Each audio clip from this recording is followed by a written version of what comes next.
What's going on, everybody? Hopefully you enjoyed your weekend. As the market opened, Bitcoin started pulling back. It's kind of an interesting day. We have some Bitcoin miners up, some Bitcoin miners down.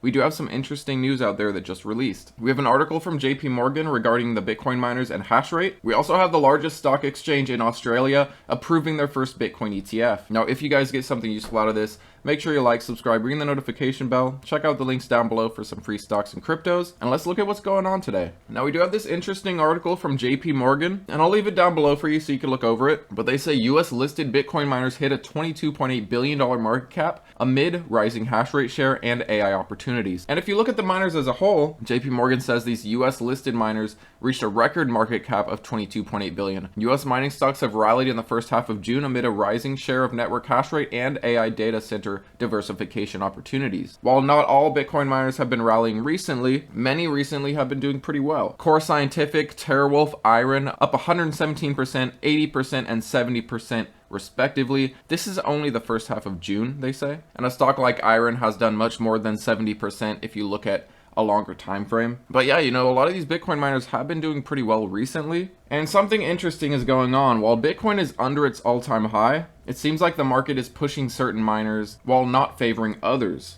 I do expect that when Bitcoin breaks new all-time highs, the miners collectively will rally. Until then, we will have individual miners rally. The market will pump some individually while continuing to push others down or keeping others low. The largest miner currently is still Marathon with a $5.3 billion market cap, followed by CleanSpark and Riot. And it seems like AI has been a recurring theme as well. AI cloud provider CoreWeave offered to acquire Bitcoin miner Core Scientific for $1.6 billion, which is a 55% gain above its current price. This bid was rejected, but this did follow a 12-year, $3.5 billion partnership deal between the two. Also, stocks like Hut 8 and Iron getting into AI. I do think these miners getting into AI while also Bitcoin mining, this gives more diversification. This can also potentially give them more favor as we get into the bear market. They actually have other revenue drivers as Bitcoin's going down in the bear market and other miners that aren't in AI suffer. Perhaps the ones that are in AI get favored a little bit more by the market. We'll see about that though. I think the miners are definitely not the thing to hold during a bear market. US listed Bitcoin miners' share of network hash rate also increases.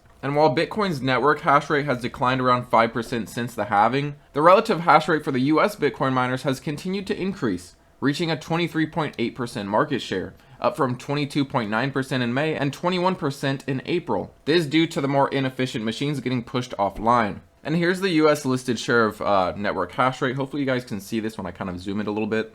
Hopefully it doesn't get too blurry. You'll see that there were other times where network hash rate was higher for the US Bitcoin miners. Check this out. Despite the general hash rate decline, Bitcoin's hash price, which is a measure of how much a miner can expect to return from a specific quantity of hash rate, is still around 15% below the bear market lows of December 2022 and 45% below pre-halving levels, which is unsustainable according to these analysts. And they also say, all else equal, we expect hash price to increase in the coming weeks as the network hash rate declines. Now, before I get this news coming from Australia, I want to show you guys this interesting chart. This is a 3-week chart, and this blue line is the 20 EMA.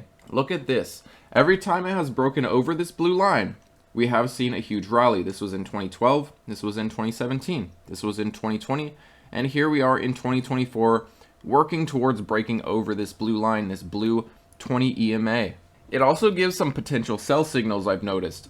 On a breakdown under the 20 EMA after its rally, it's usually a good sell signal with exception of this time here. This was a sell signal here, we ended up with lower prices. After the breakout, once we break back down, we saw the sell signal here, lower prices. Once we broke down, there was a sell signal here, it went to rally, but we did get lower prices from this point. So typically, after you see a break of this blue line, after we rip above it, after we go on our parabolic run, usually the break under this blue line is a sell signal. But keep in mind, I'm getting ahead of myself because we aren't even at the buy signal yet. We are just about to break over this blue line. Next up, we have news that Australia's largest stock exchange approves their first spot Bitcoin ETF. And the ASX, which is Australia's largest stock exchange, they approved the listing of the first Bitcoin spot ETF.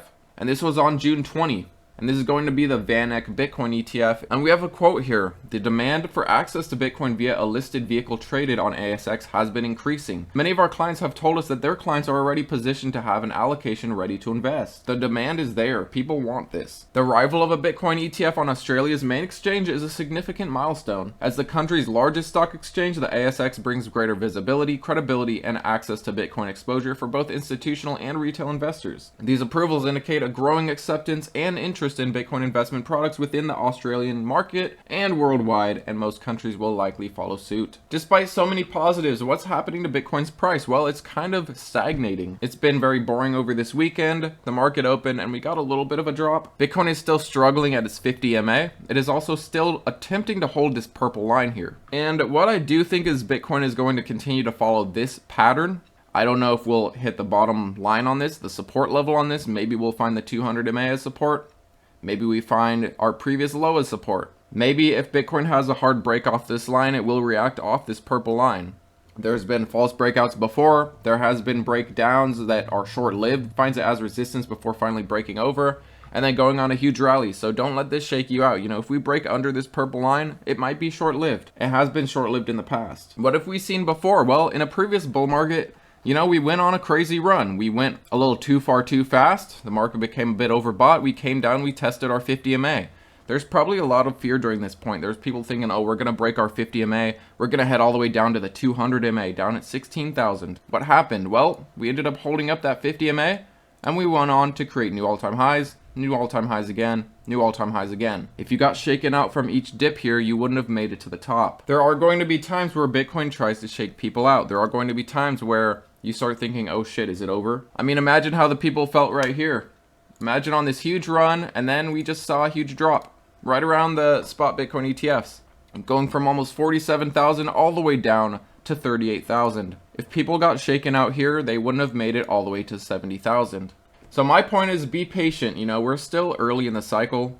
I wouldn't say early, but we're still in the midway point. I personally think we still have right around a year left, maybe a little bit less, considering that the market is sort of front running the halving, considering we saw all-time highs before we normally do. This also could be just due to all the extra hype from the spot Bitcoin ETFs, but maybe the market is front running the 4-year cycle. Maybe the market knows, hey, crypto winter's coming up. We have a little bit of juice left, then it's time to sell. So, you know, be careful. Don't expect just because every previous cycle, the next year after the halving year is where we peak at. Maybe that's not the case this time. Maybe we peak in very, very late 2024. Maybe we peak in very, very early 2025. You know, my point is just have a strategy in place.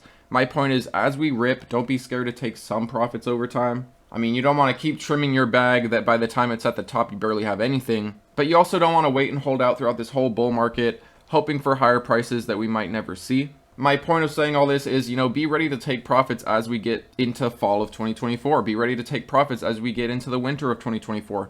Be ready to trim as we get into early 2025. Maybe the top ends up being in late 2025. Maybe the top ends up being in very early 2025.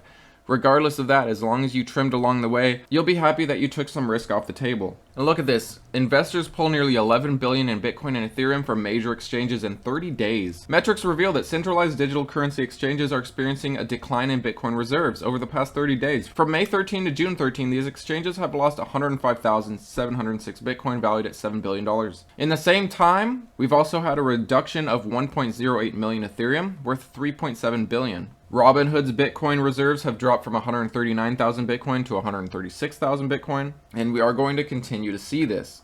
There's only 450 Bitcoin being produced every day. Demand is much higher than 450 Bitcoin per day. And you know, while recently we have been seeing outflows from the spot Bitcoin ETFs, this isn't the norm. Typically, we have been seeing a lot of inflows. Billions and billions of dollars of inflows since they've been launched in January. We will continue seeing that despite an occasional week of seeing outflows, a little bit of fear in the market.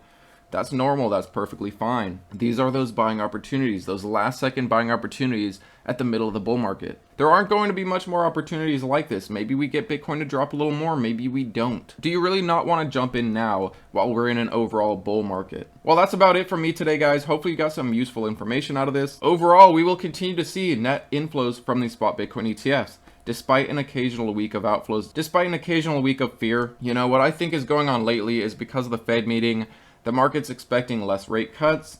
It's putting a little bit of fear in the market. The market knows that short-term fear is an opportunity for them to make some money on volatility. And for us, it's an opportunity to buy lower prices, to buy the things we love even cheaper. But let me know what you guys have been buying lately. Are you still a buyer in this bull market, or have you quit buying a long time ago and now you're more on this side of being a seller? Let me know all your thoughts down below. Thanks as always for watching, guys, and I'll see you next time.